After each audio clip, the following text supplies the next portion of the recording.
Hello, this is my Nintendo Red Tent that I picked up last weekend.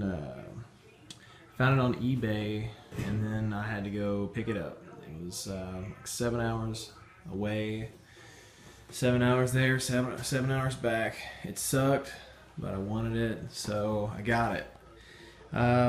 Both games play great. On this side it's Excitebike, and on this side is Super Mario Brothers or versus Super Mario Brothers, and it plays great for the most part. It's missing a couple buttons, and that one's kind of mismatched there, and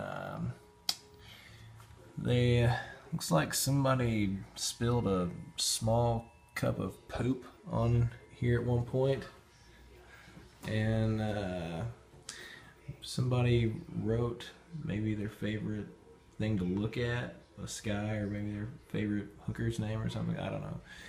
And over here, yeah, this one's still kind of same story. Small cup of poop.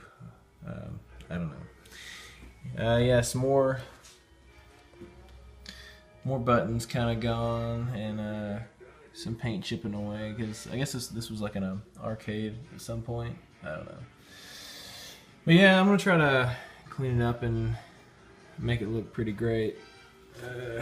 Yeah, we'll see what happens.